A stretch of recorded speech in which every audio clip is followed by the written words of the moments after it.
తాజా అంశాన్ని చూస్తున్నాం. సామాజిక మాధ్యమాల్లో అసభ్య పోస్టుల కేసులో కడప ఎంపీ అవినాష్ రెడ్డి పిఏ రాఘవరెడ్డి 5వ రోజు విచారణకు హాజరయ్యారు. మరింత సమాచారం మా ప్రతినిధి మురళిని అడిగి తెలుసుకుందాం.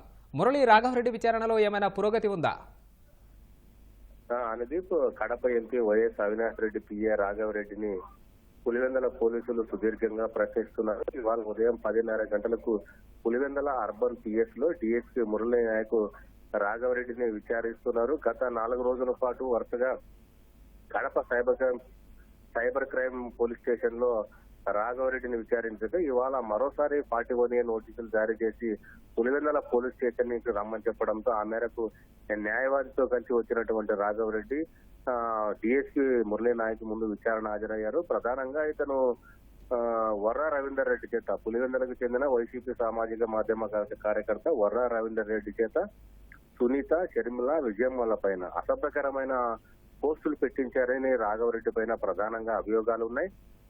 గత నెల 8వ తారీఖున పులివెందల పోలీస్ స్టేషన్ లో నమోదైనటువంటి కేసులో 20వ నిందితుడిగా రాఘవరెడ్డి ఉన్నారు. ఆ మేరకు గత నెల రోజుల పాటు అతని కోసం అరెస్ట్ చేయాలని ప్రయత్నించినప్పటికీ అజ్ఞాతంలోకి వెళ్లి ముందస్తు బెయిల్ కోసం ఇప్పుడు హైకోర్టును ఆశ్రయించారు. ప్రస్తుతం ముందస్తు బెయిల్ పిటిషన్ కూడా ఈ నెల 27వ తారీఖు వరకు విచారణ వాయిదా వేసిన నేపథ్యంలో రాఘవరెడ్డిని వరుసగా 5 రోజుల పాటు పులివెందల డిఎస్పీ మురళీ నాయక్ విచారిస్తున్నారు.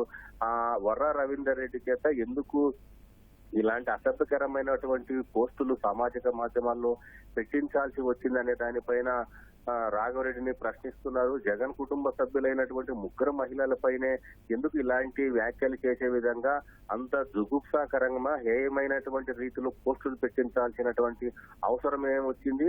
వర్రా రవీందర్ రెడ్డికి నెలకు 13,000 వేతనం ఇచ్చి ఎందుకు ఇలాంటి పోస్టులు పెట్టించారనేది కూడా డిఎస్పీ ప్రశ్నిస్తున్నట్లు మనకు సమాచారం అందుతోంది. అతని ఎదురుగానే, రాఘవరెడ్డి ఎదురుగానే ల్యాప్టాప్ పెట్టి ఆడియో వీడియో కూడా రికార్డ్ చేస్తున్నారు. సామాజిక మాధ్యమాల్లో పెట్టినటువంటి పోస్టులను కూడా అతను ముందు పెట్టి ప్రశ్నిస్తున్నట్లు మనకు సమాచారం ఉంటుంది. అయితే ఈ విచారణ సందర్భంగా రాఘవరెడ్డి గత 4 రోజుల పాటు విచారించినప్పటికీ సరైన సమాధానం చెప్పకుండా దాటవేత ధోరణితోనే సమాధానాలు చెప్తున్నట్టు తెలుస్తుంది. అయితే ప్రధానంగా బీటెక్ వరకు చదివినటువంటి రాఘవరెడ్డి సాంకేతిక పరిజ్ఞానం ఉన్నప్పటికీ తన ఫోన్ లో ఉన్నటువంటి ఐడి పాస్వర్డ్లు మాత్రం తనకు గుర్తు లేవని పదే విచారణ సందర్భంగా చెప్తున్నట్లు కూడా పోలీసులు భావిస్తున్నారు. 2 ఫోన్లు తీసుకురావాలని పదే చెప్పినప్పటికీ తన ఫోన్లు ఎక్కడో పోగొట్టుకున్నానని, తన వద్ద లేవని, ఆ ఫేస్బుక్, ఇన్స్టా ఐడీలు కూడా తనకు గుర్తు లేవని కూడా విచారణ సందర్భంగా రాఘవరెడ్డి చెప్తుండడం పైన అనుమానాలు సాగిస్తుంది. 5 రోజుల పాటు విచారిస్తున్నప్పటికీ ఈ రాఘవరెడ్డి మాత్రం పోలీసులకు సహకరించకుండా ఉన్నాడనే ధోరణితోనే విచారణ అధికారులు ఆందోళన వ్యక్తం చేస్తున్నారు. అయితే హైకోర్టు ఆదేశాల మేరకు మాత్రం అరెస్టు చేయకూడదనే షరతు ఉండడంతో గత్యంతరం లేని పరిస్థితుల్లోనే రాఘవరెడ్డిని విచారణ కొనసాగిస్తున్నారు. అనుదీప్, ధన్యవాదాలు మురళి.